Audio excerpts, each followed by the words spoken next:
Welcome back to our channel. ഇന്നത്തെ ക്ലാസ്സിൽ നമ്മൾ ഡിസ്കസ് ചെയ്യുന്ന ജോബ് ആപ്ലിക്കേഷൻ വിത്ത് റെസ്യൂം എന്ന ടോപ്പിക്കാണ്. നമുക്കൊക്കെ അറിയാം, സാധാരണയായിട്ട് ഒരു ജോലിക്ക് നമ്മൾ അപേക്ഷിക്കുമ്പോൾ അത് ഒഫീഷ്യൽ ലെറ്ററിലാണ് നമ്മൾ എഴുതാറ്. അതേപോലെ അതിൻ്റെ കൂടെ എന്തുണ്ടാവും, റെസ്യൂമും ഉണ്ടാവും. അപ്പോൾ എങ്ങനെയാണ് ഒരു ആപ്ലിക്കേഷൻ ലെറ്റർ തയ്യാറാക്കൽ, അതുപോലെ റെസ്യൂം തയ്യാറാക്കൽ എന്നാണ് ഈ ക്ലാസ്സിൽ നമ്മൾ ചർച്ച ചെയ്യുന്നത്. നമുക്കറിയാം, ജോബ് ആപ്ലിക്കേഷൻ ഉണ്ട്, അതിൻ്റെ കൂടെ റെസ്യൂം ഉണ്ട്. റെസ്യൂം നമുക്ക് മറ്റൊരു പേരറിയാം. റെസ്യൂം എന്ന് പറഞ്ഞാൽ ബയോഡാറ്റ, കരിക്കുലം വിറ്റെ, ഇതുപോലെ ഒന്നാണ് റെസ്യൂം. നമ്മുടെ personal details, educational qualifications, experience, നമ്മളെക്കുറിച്ചുള്ള കോണ്ടാക്റ്റ് നമ്പർ, ഇതൊക്കെ ഉൾക്കൊള്ളുന്ന ഒന്നാണ് റെസ്യൂം. അപ്പോൾ എന്തായാലും ഈ ക്ലാസ്സിൽ നമ്മളൊരു ആപ്ലിക്കേഷൻ ലെറ്ററും അതുപോലെ റെസ്യൂമും ചർച്ച ചെയ്യുന്നുണ്ട്. അപ്പോൾ ഫസ്റ്റ് ഒരു ആപ്ലിക്കേഷൻ ലെറ്റർ എങ്ങനെയാണ് തയ്യാറാക്കൽ എന്ന് നമുക്ക് നോക്കാം. Write the senders address first എന്ത് ചെയ്യണം, ഫ്രം അഡ്രസ്സ് വേണം. ഫ്രം അഡ്രസ്സ് എന്ന് പറയുന്നത് ജോലിക്ക് അപേക്ഷിക്കുന്ന ആളുടെ അഡ്രസ്സാണ്. ഇപ്പോൾ സപ്പോസ് നിങ്ങളാണ് ജോലിക്ക് അപേക്ഷിക്കുന്നതെങ്കിൽ നിങ്ങളുടെ അഡ്രസ്സാണ് കൊടുക്കേണ്ടത്. Write the receivers address next. അതിൻ്റെ താഴെ, ഫ്രം അഡ്രസ്സിൻ്റെ താഴെ ടു അഡ്രസ്സ് കൊടുക്കണം. ആർക്കാണ്, ഏത് കമ്പനിക്കാണ് അയക്കുന്നത്, അവരുടെ ഡീറ്റെയിൽസ് ആണ് ടു അഡ്രസ്സിൽ വേണ്ടത്. Then salutation followed by subject line. പിന്നെ എന്ത് വേണം, സല്യൂട്ടേഷൻ കൊടുക്കണം. സല്യൂട്ടേഷൻ എന്നുള്ളതുകൊണ്ട് എന്താണ് ഉദ്ദേശിക്കുന്നത്, ഡിയർ സർ, ഡിയർ മാഡം പോലുള്ള സല്യൂട്ടേഷൻ ആണ് ഉദ്ദേശിക്കുന്നത്. പിന്നെ സബ്ജക്റ്റ് കൊടുക്കണം, അല്ലേ. Application for the post of, ഏത് പോസ്റ്റിലേക്കാണ് നമ്മൾ അപേക്ഷിക്കുന്നത്, അതിൻ്റെ ഡീറ്റെയിൽസ് കൊടുക്കണം. Then first paragraph should tell the purpose of application and should refer newspaper in which advertisement for the post was featured. പിന്നെ എന്ത് കൊടുക്കണം, പാരഗ്രാഫ് ആക്കിയിട്ടാണ് എഴുതേണ്ടത്. അപ്പോൾ എന്തൊക്കെയാണ് പറഞ്ഞു, ഫ്രം വേണം, ടു വേണം, സല്യൂട്ടേഷൻ കൊടുക്കണം, സബ്ജക്റ്റ് കൊടുക്കണം. അതിൻ്റെ ശേഷം വരുന്ന ഫസ്റ്റ് പാരഗ്രാഫിൽ എന്ത് ചെയ്യണം, ഈ അഡ്വർടൈസ്മെൻറ്റ് നമ്മൾ എവിടെയാണ് കണ്ടത്, അതായത് ഈ ജോലിക്ക് അപേക്ഷിക്കാനുള്ള ജോലിയെക്കുറിച്ചുള്ള ഡീറ്റെയിൽസ് നമുക്ക് ഏത് ന്യൂസ് പേപ്പറിലാണ് കിട്ടിയത്, ന്യൂസ് പേപ്പറിൻ്റെ പേര് കൊടുക്കണം, ആ ന്യൂസ് പേപ്പറിലെ അഡ്വർടൈസ്മെൻറ്റ് വന്ന, ആഡ് വന്ന ഡേറ്റ് കൊടുക്കണം, തുടങ്ങിയ ഡീറ്റെയിൽസൊക്കെയാണ് ഫസ്റ്റ് പാരഗ്രാഫിൽ ഇൻക്ലൂഡ് ചെയ്യേണ്ടത്. Second paragraph should focus on what the employer wants to know. Make sure necessary details are included. ആ സെക്കൻഡ് പാരഗ്രാഫിൽ നമുക്ക് എംപ്ലോയറോട് പറയാനുള്ള ഡീറ്റെയിൽസ് ആണ് ഇൻക്ലൂഡ് ചെയ്യേണ്ടത്. ഇതിലെന്ത് ചെയ്യണം, നമ്മുടെ എഡ്യൂക്കേഷണൽ ക്വാളിഫിക്കേഷൻ, അതുപോലെ നമുക്കുള്ള അഡീഷണൽ സ്കിൽസ് മുതലായ കാര്യങ്ങളാണ് ഇൻക്ലൂഡ് ചെയ്യേണ്ടത്. In the third paragraph you may gave assurance you are fit for the job and can do it well. Third പാരഗ്രാഫിൽ, അതായത് അവസാന പാരഗ്രാഫിൽ ഈ ജോലിക്ക് നമ്മൾ ആപ്റ്റാണ്, സൂട്ടബിൾ ആണ് എന്ന ഉറപ്പാണ് നമ്മൾ കൊടുക്കേണ്ടത്. അതുപോലെ അവരുടെ സാറ്റിസ്ഫാക്ഷൻ അനുസരിച്ച് നമ്മൾ വർക്ക് ചെയ്തോളാം എന്നുള്ള ഡീറ്റെയിൽസും തേർഡ് പാരഗ്രാഫിൽ ഇൻക്ലൂഡ് ചെയ്യണം. Then limit the letter to 1 page. ഈ ആപ്ലിക്കേഷൻ ലെറ്റർ മാക്സിമം ഒരു പേജിൽ എഴുതാൻ പാടുള്ളൂ. അപ്പോൾ ശ്രദ്ധിക്കുക, from, to, salutation, subject, first paragraph, second paragraph, third paragraph. എന്നിട്ട് അത് കൺക്ലൂഡ് ചെയ്യുമ്പോൾ put the signature in the bottom, right with complimentary close, yours truly, yours sincerely, followed by punctuation, comma. എന്ത് ചെയ്യണം, ലാസ്റ്റ് ലെറ്റർ അവസാനിപ്പിക്കുമ്പോൾ നമുക്കറിയാം official ലെറ്ററിലെ പോലെ yours faithfully, yours sincerely തുടങ്ങിയ വേർഡ്സ് ആണ്, ഫ്രേസസ് ആണ് ഇൻക്ലൂഡ് ചെയ്യേണ്ടത്. അത് കഴിഞ്ഞിട്ട് കോമ കൊടുക്കണം, അതിൻ്റെ താഴെ സിഗ്നേച്ചർ ഇടണം. Date can be written in the bottom or in between the addresses. Date നമുക്ക് എന്ത് ചെയ്യാം, വേണമെങ്കിൽ ഏറ്റവും താഴെ ലെഫ്റ്റ് സൈഡിൽ കൊടുക്കാം, അല്ലെങ്കിൽ ഫ്രമിൻ്റെ തൊട്ട് താഴെയായിട്ടും കൊടുക്കാം. It is advised to start application letter in a fresh page. Resume also be written on fresh page. Application letter ഒരു പേജിലും, ഒരു പുതിയ പേജിലും, റെസ്യൂം അതിൻ്റെ അടുത്ത ഒരു പേജിലുമാണ് എഴുതേണ്ടത്. അപ്പോൾ എക്സാമിനേഷനിൽ ഈ കാര്യങ്ങളൊക്കെ നിങ്ങൾ ശ്രദ്ധിക്കുക. ടേബിൾ ആക്കിയിട്ട് എഴുതിയാലും മതി. ആപ്ലിക്കേഷൻ ലെറ്റർ എഴുതി കഴിഞ്ഞിട്ട് അതൊരു ടേബിൾ ആക്കുക, പിന്നെ അടുത്തൊരു ടേബിളിലാണ് റെസ്യൂം എഴുതേണ്ടത്. അപ്പോൾ നമുക്കിവിടെ ഒരു സാമ്പിൾ ആപ്ലിക്കേഷൻ ലെറ്ററും റെസ്യൂമും നോക്കാം. First listen to the question. Study the poster that tells about another initiative called Teach for India by Shaheen Mistry. It is an advertisement seeking volunteers to teach the children in low income areas. If you were to apply for this vacancy, what would you write in your application and resume. അപ്പോൾ ഇവിടെ ശ്രദ്ധിക്കുക, teach for India എന്നുള്ള ഒരു agency കുറച്ച് volunteer ടീച്ചേഴ്സിനെ അന്വേഷിക്കുന്നുണ്ട്. അതായത് അവരൊരു സന്നദ്ധ സംഘടനയാണ്. പുവർ ചിൽഡ്രൻ, ഏറ്റവും പാവപ്പെട്ട വിദ്യാർത്ഥികൾക്ക് എഡ്യൂക്കേഷൻ കൊടുക്കുന്ന ഒരു സംഘടനയാണ് ടീച്ച് ഫോർ ഇന്ത്യ. അവർക്ക് കുറച്ച് വളണ്ടിയർ ടീച്ചേഴ്സിനെ വേണം. അപ്പോൾ ആ ഒരു ജോലിയിലേക്കാണ് നിങ്ങൾ അപേക്ഷിക്കുന്നത്. അപ്പോൾ ഇവിടെ ശ്രദ്ധിക്കുക, 2 അഡ്രസ്സ് നമുക്ക് കിട്ടി. ടീച്ച് ഫോർ ഇന്ത്യ ആണ്. പിന്നെ അവരുടെ ഡീറ്റെയിൽസ് ഉണ്ട്. ജോലിയുടെ ടൈറ്റിലും നമുക്ക് കിട്ടി, ജോബ് ടൈറ്റിലും കിട്ടി. Application for the post of teachers, volunteer teachers. അപ്പോൾ ഈ ഒരു ക്വസ്റ്റൻ എങ്ങനെ ആൻസർ എഴുതുന്നത് നമുക്ക് നോക്കാം. ഫസ്റ്റ് സപ്പോസ് നിങ്ങളുടെ പേര് കിരൺ എന്നാണെങ്കിൽ അവിടെ കൊടുത്തിട്ടുണ്ട് ഫ്രം അഡ്രസ്സാണ് ഫസ്റ്റ് ഇൻക്ലൂഡ് ചെയ്യേണ്ടത്. കിരൺ, പിന്നെ ഡീറ്റെയിൽസ് ആണ് കൊടുക്കേണ്ടത്, അഡ്രസ്സാണ് കൊടുക്കേണ്ടത്.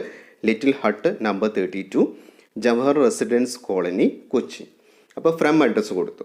അതിൻ്റെ താഴെ ഡേറ്റ് കൊടുക്കണം. അതിൻ്റെ താഴെ 2 അഡ്രസ്സ് കൊടുക്കണം. ശ്രദ്ധിക്കുക, miss Shaheen Mistry, teach for India, Mumbai. നേരത്തെ ക്വസ്റ്റനിൽ പറയുന്നുണ്ട് ഷഹീൻ മിസ്ത്രിയുടെ കമ്പനിയാണ് ടീച്ച് ഫോർ ഇന്ത്യ. അപ്പോൾ ആ ജോലിക്കുള്ള അപേക്ഷയാണ് എഴുതുന്നത്. അപ്പോൾ ശ്രദ്ധിക്കുക, miss Shaheen Mistry, teach for India, Mumbai.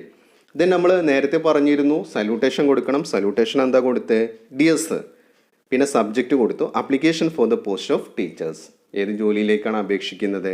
Application for the post of teachers. Then listen to first paragraph. നമ്മൾ നേരത്തെ പറഞ്ഞിരുന്നു ഫസ്റ്റ് പാരഗ്രാഫിൽ ന്യൂസ് പേപ്പറിൻ്റെ ഡീറ്റെയിൽസ്, ആഡ് വന്ന് ന്യൂസ് പേപ്പറിൻ്റെ പേര്, ഡേറ്റ് ഒക്കെ ഇൻക്ലൂഡ് ചെയ്യണം. അതാണ് ഇവിടെ കൊടുത്തിട്ടുള്ളത്. Listen, with reference to your advertisement in the Hindu dated 23rd July 2021, I would like to apply for the post of teaching faculty in your institution. ഇവിടെ ശ്രദ്ധിക്കുക, നമ്മൾ അപേക്ഷിക്കുന്ന ജോലിയുടെ പേര് ടീച്ചിങ് പോസ്റ്റാണ്. അതുകൊണ്ട് തന്നെ അതിനുള്ള ആഡ് കണ്ടത് ദ ഹിന്ദു എന്നുള്ള ന്യൂസ് പേപ്പറിലാണ്. ന്യൂസ് പേപ്പർ ആഡ് വന്ന ഡേറ്റും കൊടുത്തിട്ടുണ്ട് 23rd July 2021. I have a passion for teaching. I am also interested in doing social service. Hence, I believe that it would be a pleasure for me to serve in your esteemed institution. Second പാരഗ്രാഫിലാണ് എന്താണ് എംപ്ലോയറോട് നമുക്ക് പറയാനുള്ളത് ആ കാര്യങ്ങൾ എഴുതേണ്ടത്. First പറയുന്നുണ്ട് I have a passion for teaching. എനിക്ക് ടീച്ചിങ്ങിനോട് അങ്ങേയറ്റത്തെ പാഷൻ ഉണ്ട്. I am also interested in doing social service. നേരത്തെ പറയുന്നുണ്ട് ഇത് പുവർ ചിൽഡ്രനെ പഠിപ്പിക്കുന്ന ഒരു ഇനീഷ്യേറ്റീവാണ്. അതുകൊണ്ടാണ് പറയുന്നത് I am also interested in doing social service. Hence, I believe that it would be a pleasure for me to serve in your esteemed institution. അതുകൊണ്ട് തന്നെ നിങ്ങളുടെ ഇൻസ്റ്റിറ്റ്യൂഷനിൽ, നിങ്ങളുടെ സ്ഥാപനത്തിൽ വർക്ക് ചെയ്യുന്നത് എനിക്ക് അങ്ങേയറ്റം സന്തോഷം തരുന്ന ഒരു കാര്യമാണ്.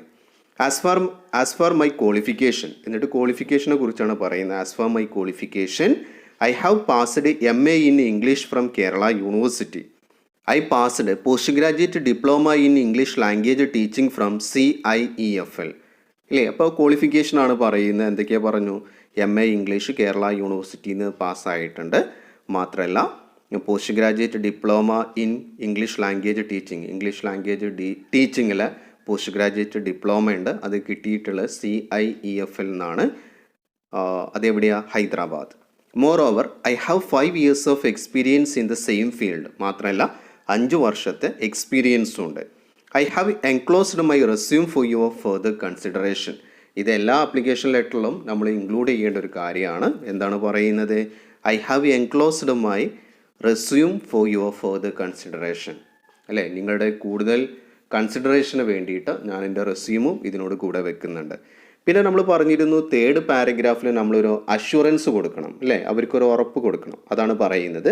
സർ, ഐ അഷ്വർ യു, ഞാൻ നിങ്ങൾക്ക് ഉറപ്പ് തരാണ്. ഇഫ് സെലക്റ്റഡ്, എന്നെ സെലക്ട് ചെയ്താൽ I will do my best to your entire satisfaction. നിങ്ങളെ സാറ്റിസ്ഫൈ ചെയ്യുന്ന രീതിയിൽ ഞാൻ മാക്സിമം വർക്ക് ചെയ്യും എന്നുള്ള ഉറപ്പാണ് കൊടുക്കുന്നത്.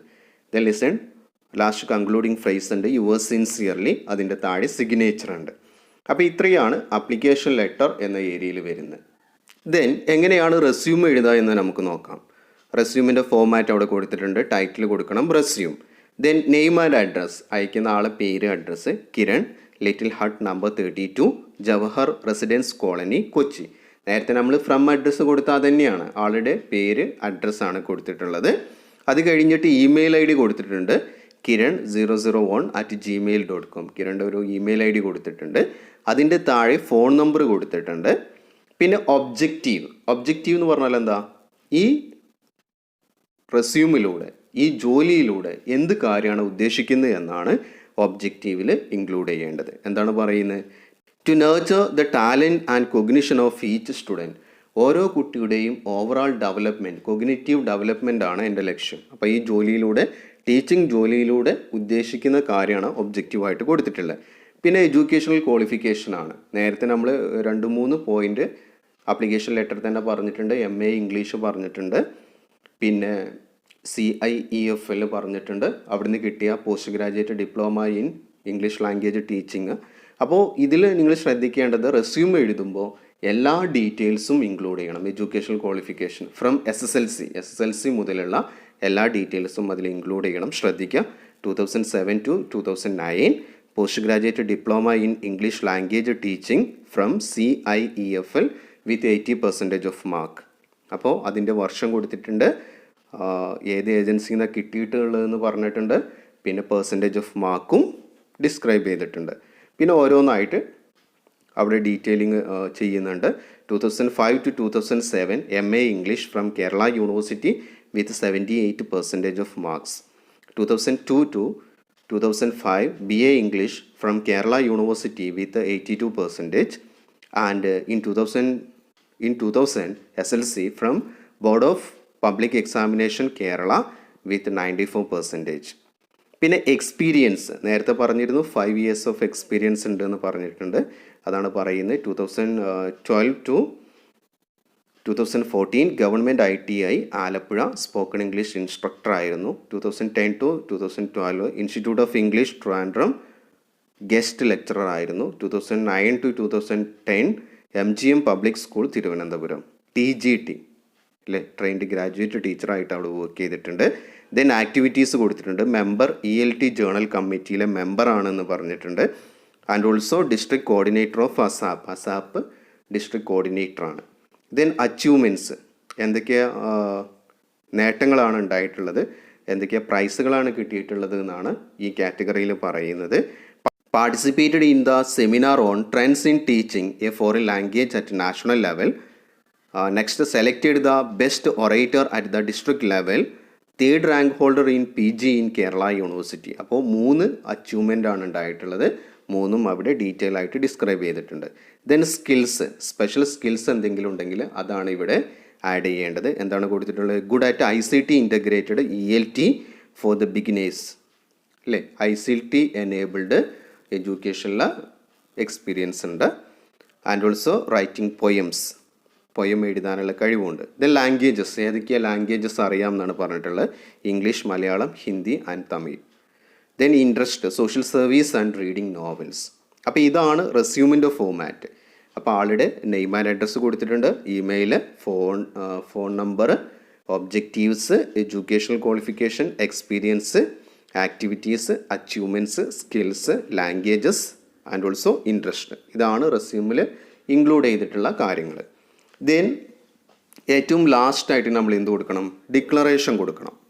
Listen, I hereby declare that all the above given information are true and correct to the best of my knowledge, and if I found otherwise, I alone shall be responsible. എന്താണ് പറയുന്നത്?